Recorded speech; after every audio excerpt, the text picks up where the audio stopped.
আগবঢ়াইছোঁ এটি বিশেষ অনুষ্ঠান আমাৰ প্ৰাণৰ ভূপেন হাজৰিকা। এই অনুষ্ঠানটিৰ পৰিকল্পনা, পৰিৱেশন আৰু প্ৰযোজনা ঋতুপৰ্ণ দাসৰ। আমাৰ প্ৰাণৰ ভূপেন হাজৰিকা।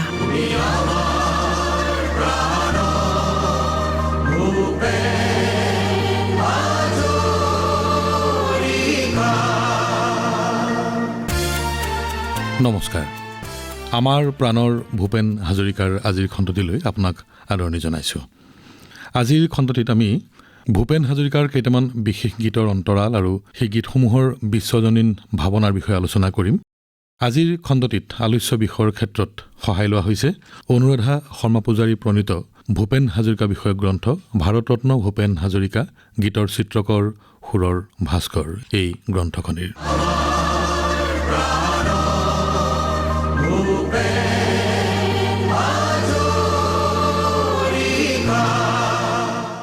ভূপেন হাজৰিকাই তেওঁৰ দুটি প্ৰখ্যাত গীতত বিদেশী জনপ্ৰিয় সুৰ ব্যৱহাৰ কৰিছিল।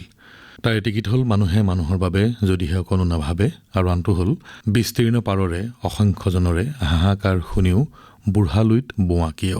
মানুহে মানুহৰ বাবে যদিহে অকণো নেভাবে, অকণি সহানুভূতিৰে ভাবিব কোনে নোকোৱা সমনীয়া। মানুহে মানুহৰ বাবে। মানুহে মানুহৰ বাবে এই গীতটি ভূপেন হাজৰিকাৰ জীৱনৰ সৰ্বশ্ৰেষ্ঠ গীত বুলি ক'লেও বঢ়াই কোৱা নহয়। 1960 চনত অসমত ভাষা আন্দোলনৰ সংঘাতে পৰিস্থিতি অশান্ত কৰি তুলিছিল। সেই সময়তে গণনাট্য সংঘৰ উদ্যোগত লোকশিল্পী হেমাংগ বিশ্বাস আৰু ভূপেন হাজৰিকাৰ নেতৃত্বত এটি সাংস্কৃতিক বাহিনীয়ে সমগ্ৰ অসমৰ সংঘৰ্ষ জৰ্জৰ ঠাইবোৰত গীত গাই ভাতৃত্ববোধ আৰু মানৱ প্ৰেমৰ শান্তিৰ বাণী বিলাইছিল। সকলো য'ত বিফল হৈছিল, এই সাংস্কৃতিক বাহিনীয়ে অশান্ত পৰিৱেশ নিয়ন্ত্ৰণ কৰি পেলাইছিল। সেই সময়তে ডক্টৰ ভূপেন হাজৰিকাই লিখি গাইছিল মানুহে মানুহৰ বাবে এই কালজয়ী গীতটি। এই গীতটিৰ সুৰ আমেৰিকাত অতি জনপ্ৰিয় হোৱা এটি গীতৰ প্ৰভাৱত কৰা হৈছে। মূল গীতটি আছিল হেং ডাউন ইয়'ৰ হেড ডুলি। এই গীতটি আমেৰিকাৰ এটি কাহিনী গীত বা বেলাড। উত্তৰ কেৰলিনাৰ এই বেলাড এটা সত্য কাহিনীৰ আধাৰত ৰচিত। টম ডুলি নামৰ সৈনিক প্ৰেমিকজনে গৃহযুদ্ধৰ পৰা উভতি অহাৰ পাছত প্ৰেমিকা লৰা ফষ্টাৰক ছুৰিকাঘাত কৰি হত্যা কৰে 19বিংশ শতিকাত। মানুহৰ প্ৰেম, বিশ্বাসভংগ, হিংসা, ঈৰ্ষাৰ কৰুণ পৰিণতি আৰু লাজত মূৰ তল কৰিব লগা এনে ঘটনা নঘটিবলৈকে হয়তো কোনো আমেৰিকান লোকশিল্পীয়ে এই গীত ৰচিছিল। ভূপেন হাজৰিকায়ো এই গীতটিৰ সুৰ নিজে লিখা গীতটিত ব্যৱহাৰ কৰিছিল অতি অৰ্থবহভাৱে। এই বিশেষ গীত মানুহে মানুহৰ বাবে বিশ্বৰ যিকোনো প্ৰান্তৰ অশান্ত জৰ্জৰ মনুষ্যত্বৰ অসন্মান হ'ব পৰা পৰিস্থিতিত গাব পৰা জনমুখী গীত হৈ পৰিল। ভূপেন হাজৰিকাৰ গীতৰ শব্দচয়নৰ এয়া কালজয়ী শক্তি। ভূপেন হাজৰিকাৰ শব্দচয়নেৰে এই কালজয়ী সুৰৰ এই গীত সমগ্ৰ দেশৰ মানুহৰ আপোন হৈ পৰিল। ইয়াৰ বাংলা সংস্কৰণ মানুষ মানুষেৰ জন্যে, জীবন জীবনেৰ জন্যে এই গীতটিক বিবিচিৰ এক সমীক্ষাত 20 শতিকাৰ শ্ৰেষ্ঠ গীত বুলি অভিহিত কৰিছিল।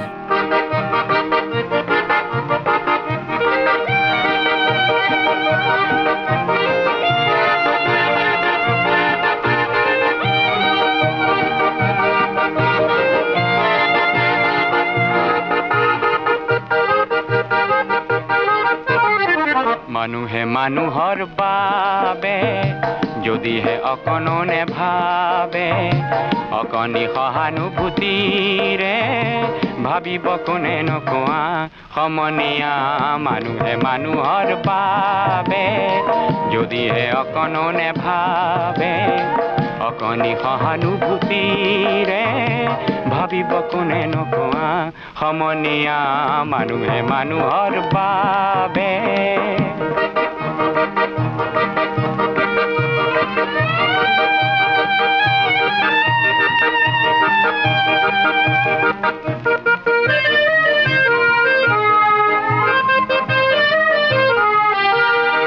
মানুহে মানুহক বেচিব খুজি, মানুহে মানুহক কিনিব খুজি, মানুহে মানুহক বেচিব খুজি, মানুহে মানুহক কিনিব খুজি। পুৰণি ইতিহাস দোহাৰিলে ভুল জানো নহ'ব কোৱা সমনীয়া। মানুহে মানুহৰ বাবে যদিহে অকণো নেভাবে, অকণি সহানুভূতিৰে ভাবিব কোনে নকোৱা সমনীয়া মানুহে মানুহৰ বাবে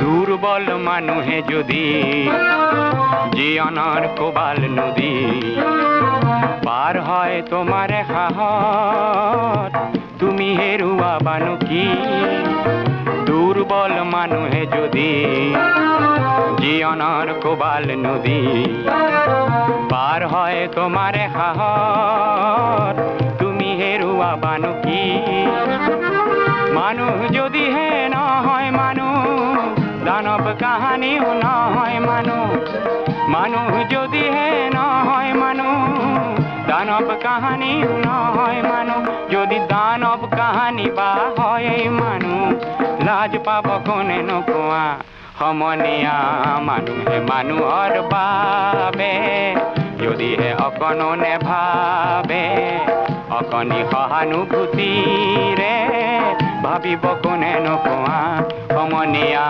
মানুহে মানুহৰ বাবে যদিহে অকণো নেভাবে অকণি সহানুভূতিৰে ভাবিব কোনে নকোৱা সমনীয়া মানুহে মানুহৰ বাবে এডনা ফাৰ্বাৰৰ উপন্যাস শ্বো বোট 1926 চনত প্ৰকাশ হৈছিল। এই উপন্যাসৰ আধাৰত 1936 চনত আমেৰিকাত গীতপ্ৰধান ব্যংগাত্মক ৰোমান্টিক চিনেমা শ্বো বোটে মুক্তি পাইছিল, য'ত পল ৰবচনে মূল গীতটিৰ দুটামান শাৰী পৰিৱৰ্তন কৰি গাইছিল। শ্বো বোট অৰ্থাৎ মনোৰঞ্জন থকা জাহাজ এখনৰ ডকত বয়বস্তু উঠোৱা নমোৱা কৰা মানুহজনেই মূল নায়ক। ছবিখনৰ অল্ড মেন ৰিভাৰ গীতটিত কণ্ঠদান কৰি অভিনয় কৰিছিল পল ৰবচনে। গাওঁতে গাওঁতে এই গীতটিত অল্ড মেন ৰিভাৰটো ওল্ড মেন বুলি কোৱা হয়। মিছিছিপি নদীক অল্ড মেন ৰিভাৰ বুলি স্থানীয়ভাৱে কোৱা হয় বাবেই এই নদীখনক উদ্দেশ্য কৰি গীতটি তেতিয়া লিখা হৈছিল। মিছিছিপি নদীখন অশান্ত, সহজে নিয়ন্ত্ৰণ নহয়। আমাৰ ব্ৰহ্মপুত্ৰ নদীক ভূপেন হাজৰিকাৰ বাহিৰে পূৰ্বতে কোনেও বুঢ়ালুইত বুলি অভিহিত কৰা নাছিল। যুগ যুগ ধৰি এই নদীৰ পাৰতে গঢ় লৈছে নানা জাতি উপজাতিৰ সভ্যতা সংস্কৃতি। ব্ৰহ্মপুত্ৰই দিয়া জীপাল পলসত খেতিয়কে খেতি কৰে, নদীখনেই দিয়ে জীয়াই থকাৰ শক্তি। 1964 চনৰ পৰা 1966 চনলৈকে ভাৰতবৰ্ষ খাদ্য সংকটৰ সন্মুখীন হৈছিল। এই সংকটৰ প্ৰভাৱ অসমতো পৰিছিল। বজাৰত খাদ্য সামগ্ৰীৰ জুই চাই দাম। ইফালে দুষ্কৃতিকাৰীয়ে ভঁৰালে ভঁৰালে খাদ্যশস্য লুকুৱাই কৃত্ৰিম নাটনিৰ সৃষ্টি কৰিছিল, দাম বঢ়াইছিল। ভেজাল খাদ্য সামগ্ৰীৰে বজাৰ ভৰি পৰিছিল। মানুহৰ এই দুৰৱস্থা দেখি ভূপেন হাজৰিকাৰ বুকুতো হাহাকাৰ হ'ল। তেওঁৰ তেতিয়া অল্ড মেন ৰিভাৰলৈ মনত পৰিল। মৰমৰ লুইতখনকে খঙৰ আৰু ক্ষোভৰ তেওঁ কেন্দ্ৰবিন্দু কৰি ল'লে। লুইতকেই সেয়ে তেওঁ প্ৰশ্ন সুধিলে, জগৰীয়া কৰিলে, তুমিয়েই যদি ব্ৰহ্মাৰে পুত্ৰ, সেই পিতৃত্ব তেনে নামমাত্ৰ, নহ'লে প্ৰেৰণা নিদিয়া কিয়? হাহাকাৰ শুনিও নিশব্দে নীৰৱে, বুঢ়ালুইত তুমি বোৱা কিয়? বিস্তীৰ্ণ পাৰৰে অসংখ্য জনৰে হাহাকাৰ শুনিও নিশব্দে নীৰৱে, বুঢ়ালুইত তুমি বুঢ়ালুইত বোৱা কিয়? বিস্তীৰ্ণ পাৰৰে অসংখ্য জনৰে হাহাকাৰ শুনিও নিশব্দে নীৰৱে, বুঢ়ালুইত তুমি বুঢ়ালুইত বোৱা কিয়?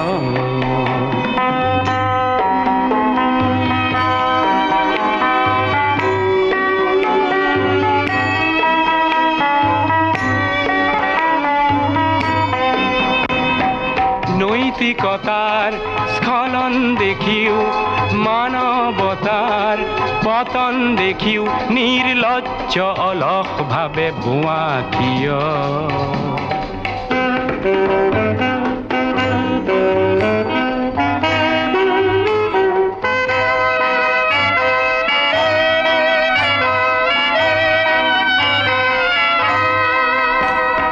জ্ঞানবিহীন নিৰক্ষৰৰ, খাদ্যবিহীন নাগৰিকৰ, নেতৃবিহীনতাত নিমাত কিয়? সহস্ৰ বাৰিষাৰ উন্মাদনাৰ অভিজ্ঞতাৰে পংগু মানৱক সবল সংগ্ৰামী আৰু অগ্ৰ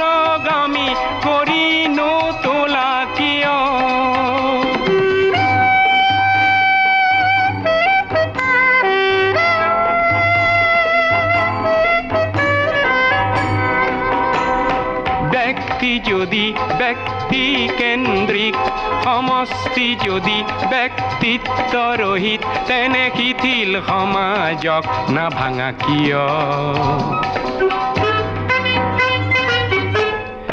তুমিয়ে যদি ব্ৰহ্মৰে পুত্ৰ, সেই পিতৃত্ব তেনে নাম মাত্ৰ, নহ'লে প্ৰেৰণা নিদিয়া কিয়? উন্মত্ত ধৰাৰে কুৰুক্ষেত্ৰৰে সৰসজ্জাকে আলিংগন কৰা, গ্ৰীষ্মৰূপী অজস্ৰ বীৰক জগাই নোতোলা কিয়?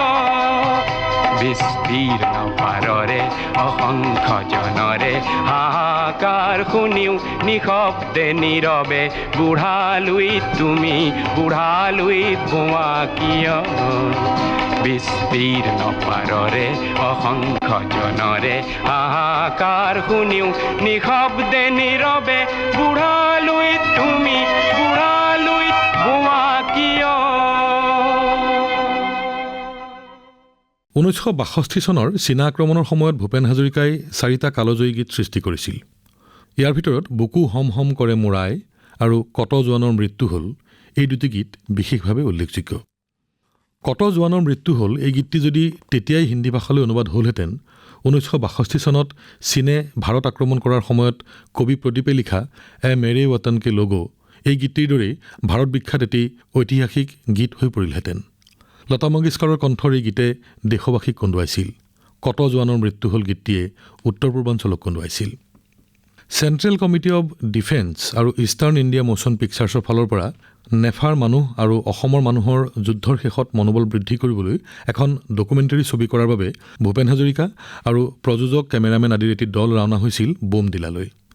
বৰফৰ চেঁচা বতাহত জীপ গাড়ীৰ ভিতৰত বিভীষিকাময় ঠাইত ৰৈ থাকি হোৱা অপৰাধবোধত ভূপেন হাজৰিকাই লিখিছে, কোনোবা ভূতৰ দেশৰ ফেৰফেৰীয়া বতাহ দেখোন যখিনী হৈছে। মৃত্যুৰ দৰে চেঁচা আন্ধাৰৰ চুলিবোৰ মেলি দেওধনী নাচি বিভীষিকা দলিয়াই যেন কিৰিলি পাৰি আমাৰ ফালে চিঞৰিছে, যুদ্ধক্ষেত্ৰত কাব্য বিচাৰি আহিছে, লাজ নালাগে। দেশ ৰক্ষা কৰি উভতি নহা জোৱানসকলৰ স্মৃতিচিহ্নবোৰ চাই উভতি আহোঁতে লগ পোৱা চাংগে চিৰুঙৰ সৈতে মুখ্যমন্ত্ৰী বিমলা প্ৰসাদ চলিহাৰ সাক্ষাতৰ কথাও তেওঁ লিপিবদ্ধ কৰি থৈ গৈছে।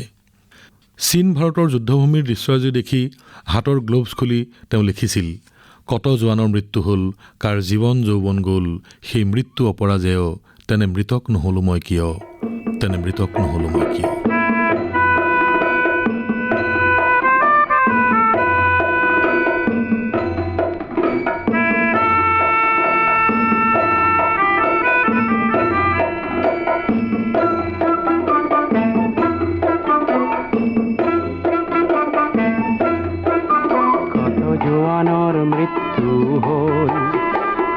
জীবন যৌবন গ'ল, সেই মৃত্যু অপৰাজেয়, তেনে মৃতক নহ'লো মই কিয়, কত জোৱানৰ মৃত্যু হ'ল।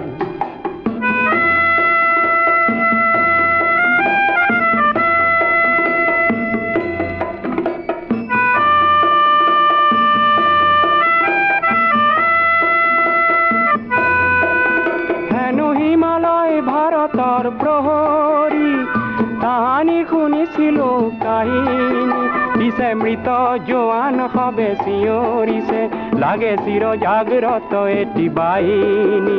আজি কামেং সীমান্ত দেখিলো, দেখি শত্ৰুৰ পশুত্ব চিনিলো, আৰু মৃত মৌন শত জোৱানলে মোৰ অশ্ৰু অঞ্জলি যাচিলো, কত জোৱানৰ মৃত্যু হ'ল।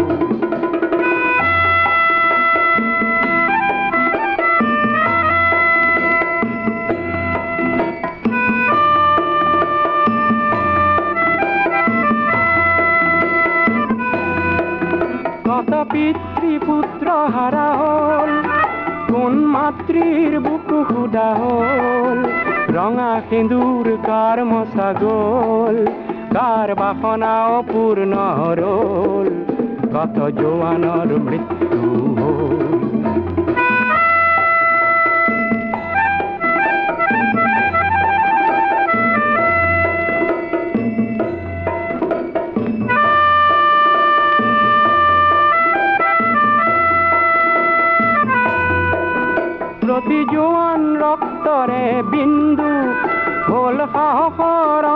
অনন্ত সিন্ধু এই সাহসৰ দুৰ্জয় লহৰে যাচিলে প্ৰতিজ্ঞা জয়ৰে আজি কামেং সীমান্ত দেখিলো দেখি শত্ৰুৰ পশুত্ব চিনিলো আৰু মৃত মৌন হাত জোৱানলে মোৰ অশ্ৰু অঞ্জলি যাচিলো কত জোৱানৰ মৃত্যু হ'ল কাৰ জীয়ন যৌৱন গ'ল এই মৃত্যু অপৰাজেয় তেনে মৃতক নলো মই কিয় কত জোৱানৰ মৃত্যু হ'ল।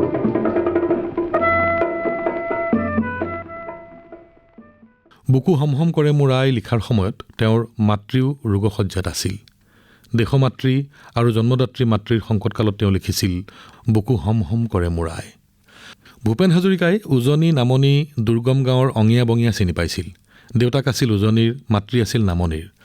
ভাষা সংস্কৃতি কথিত শব্দ বাক্য গাঁথনি সকলো তেওঁ মনোযোগেৰে নিৰীক্ষণ কৰি বিচাৰি উলিয়াইছিল। কোনটো শব্দই প্ৰকৃত অনুভৱক প্ৰকাশ কৰিব তাক তেওঁ জানিছিল, বুজিছিল। অসমৰ উজনিৰ মানুহে অত্যন্ত দুখৰ খবৰত বুকু হমহমাই গ'ল বুলি কয়। কেতিয়াবা বিশেষ সময়ত বুকু ৰমৰমাই যায়। দেশৰ সংকটৰ সময়ত প্ৰতিজন ভাৰতীয় মানুহৰ বুকু হমহম কৰি থকাটোৱে স্বাভাৱিক। এই শক্তিশালী শব্দই দেশপ্ৰেমীৰ বুকুত হম হম প্ৰতিধ্বনি তুলিব পাৰিছিল। ভূপেন হাজৰিকাই এই গীতটি লিখাৰ পাছত উজনিৰ চাইকেল দোকান এখনৰ ৰেডিঅ' এটাত বাজি থকা শুনি তাতে খন্তেক ৰৈ নিৰীক্ষণ কৰিলে মানুহে হম হম শব্দটো আঁকোৱালি লৈছে নে নাই সেয়া চাবলৈকে। দেখিলে চাইকেল দোকানৰ মানুহবোৰে গীতটি শুনি লগে লগে গাবলৈ চেষ্টা কৰিছে। তেওঁৰ মনটো ভাল লাগিল। ৯০ৰ দশকত ৰুদালীৰ এটি গীত দিল হুম হুম কাৰেত এই অনুভৱ আনিব খোজোতে হিন্দী ভাষালৈ ৰূপান্তৰৰ দায়িত্বত থকা গুলজাৰ চাহাবে হুম হুম শব্দটো সলাব পাৰি নেকি সুধিছিল। ভূপেন হাজৰিকাই কৈছিল হুম হুম শব্দটোৱে থাকিব লাগিব। সৰ্বস্ব হেৰুৱা তিৰোতা এগৰাকীৰ বুকুখন হুম হুম কৰে, তাৰ বিকল্প নাই।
দেশৰে চন্দ্ৰমা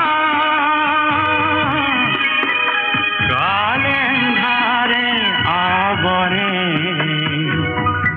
অগণি কালিকা দেহ ৰন্ধে ৰন্ধে ধৰে বুকু হম হম কৰে মোৰ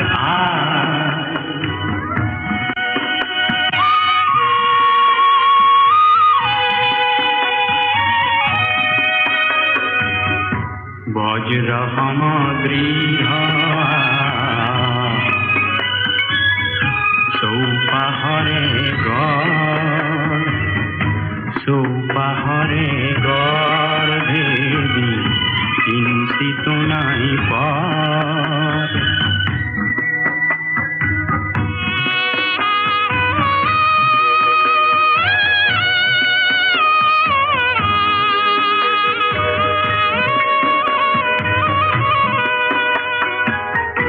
यासिम खंतना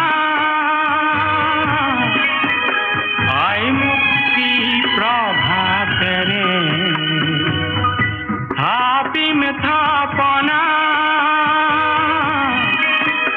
आय होनी पिया गरे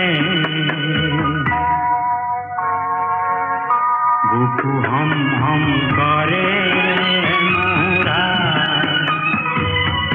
কোনে নিদ্রা হরে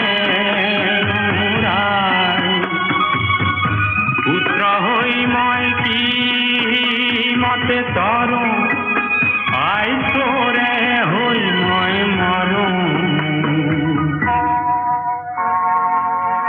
বুকু হম হম কৰে মোৰা। ভূপেন হাজৰিকা যেতিয়াই সংগীতানুষ্ঠান কৰিবলৈ বিভিন্ন দেশলৈ গৈছে উভতি আহি সদায় একোটি গীত সৃষ্টি কৰে আৰু সেইবোৰ গীতে কালজয়ী ৰূপ পায়। তেনে এটি বিশেষ গীত হ'ল মই এটি যাযাবৰ। তেওঁ কিয় যাযাবৰ এই গীতেৰে যুক্তি দিছে। ভূপেন হাজৰিকাই ৩ মিনিটৰ এটি গীতেৰে পৃথিৱীৰ সুন্দৰ বৈচিত্ৰ্যময় বিষয়ৰ লগতে সামঞ্জস্যহীন বিষয়বোৰ বৈষম্যসমূহ কেইটামান শক্তিশালী শব্দৰে কৈ যুগমীয়া কৰিলে। তেওঁ দেখিলে কিছু ঘৰৰ সন্মুখ বাগিচাৰে আছে ভৰি আৰু দেখিছোঁ মৰহা ফুলৰ পাপৰি অকালতে পৰা সৰি। এই গীতত তেওঁ আটাইতকৈ শক্তিশালী কথা নিজৰ বিষয়ে ব্যাখ্যা কৰি কৈছে বহু যাযাবৰ লক্ষ্যবিহীন মোৰ পিছে আছে পণ ৰঙৰ খনি য'তেই দেখিছোঁ ভগাই দিয়াৰ মন। তেওঁ উদ্দেশ্যহীন যাযাবৰ নহয়, নিজৰ পচন্দত যাযাবৰী জীৱন নিৰ্বাচন কৰি এটা পণ লৈ আগবাঢ়িছে। এই পণ হৈছে য'তেই ৰঙৰ খনি দেখিছে সেয়া জনগণৰ মাজত ভগাই দিয়াৰ ইচ্ছাৰে তেওঁ ঘূৰি ফুৰিছে। এয়াই প্ৰকৃত শিল্পীৰ দৃষ্টি।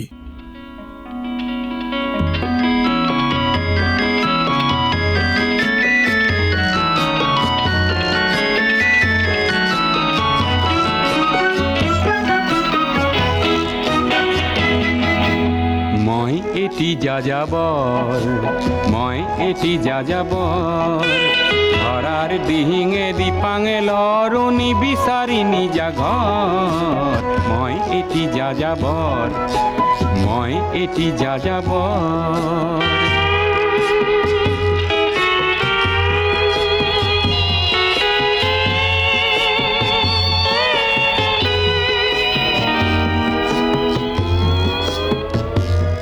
মই লুইতৰ পৰা মিছিছিপি হৈ ভলগাৰ ৰূপ চালো অটোৱাৰ পৰা অষ্ট্ৰিয়া হৈ পেৰিছ সাৱতি ললো মই ইলোৰাৰ পৰা পুৰণি ৰহন চিকাগোলে কঢ়িয়ালো গালিবৰ শ্বেৰ দুচম্বেৰ মিনাৰত শুনা পালো মাৰ্ক টুৱেইনৰ সমাধিত বহি গৰ্কিৰ কথা কলো বাৰে বাৰে দেখো বাটৰ মানুহ আপোন হৈছে বৰ হে মই যাযাবৰ হে মই যাযাবৰ।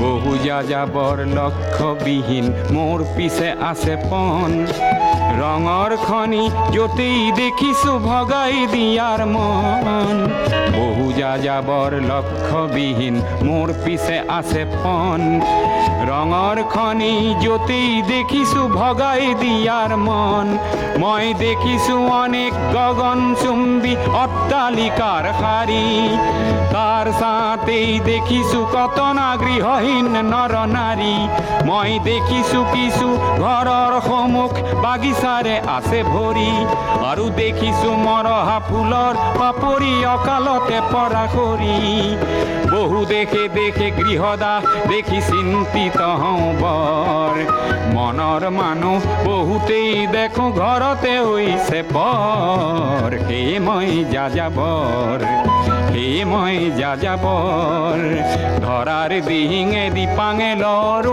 নিবিচাৰি নিজা ঘৰ হে মই যাযাবৰ মই এটি যাযাবৰ মই এটি যাযাবৰ ধৰাৰ দিহিঙে দিপাঙে লৰো নিবিচাৰি নিজা ঘৰ।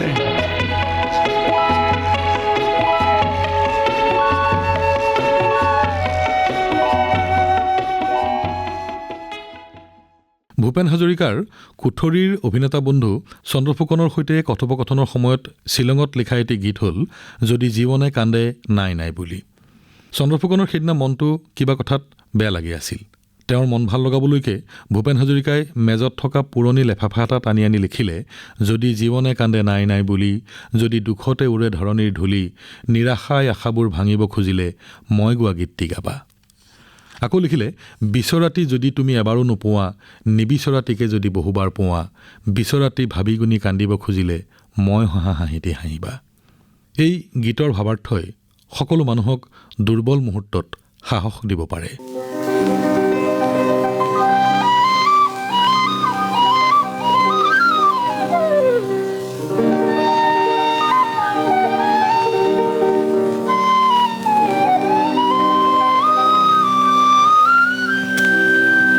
যদি জীবনে কান্দে নাই নাই বুলি,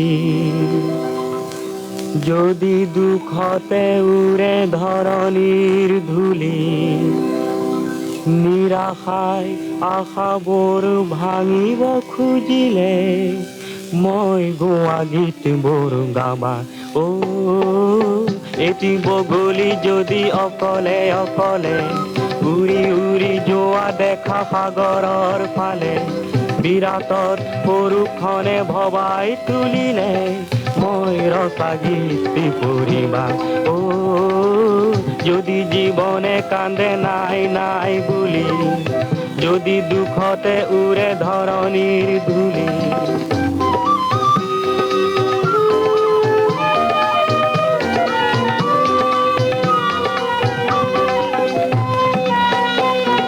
বিচৰাটো যদি তুমি এবাৰো নোপোৱা, নিবিচৰাটিকে যদি বহুবাৰ পোৱা,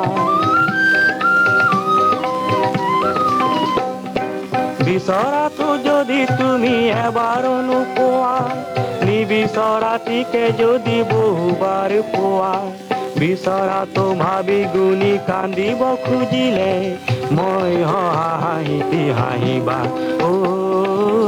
যদি জীৱনে কান্দে নাই নাই বুলি, যদি দুখতে উৰে ধৰণিৰ ধূলি।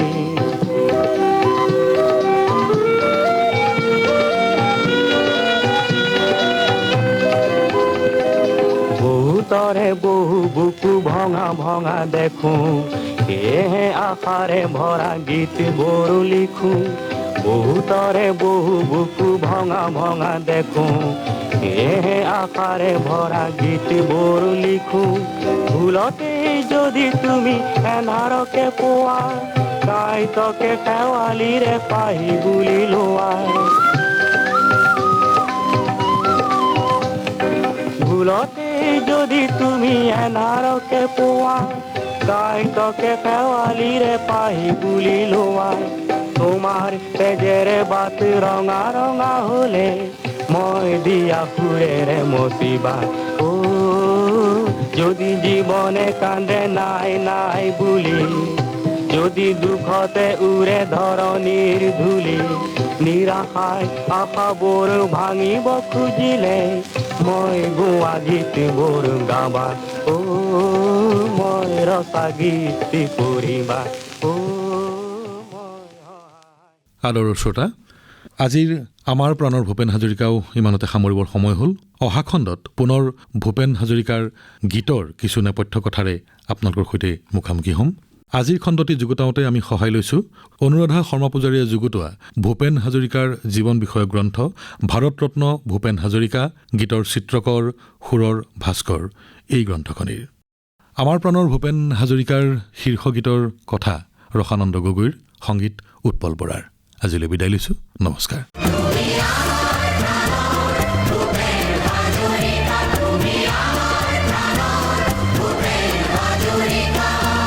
আমাৰ প্ৰাণৰ ভূপেন হাজৰিকা অনুষ্ঠানটিৰ পৰিকল্পনা, পৰিৱেশন আৰু প্ৰযোজনা ঋতুপৰ্ণ দাসৰ।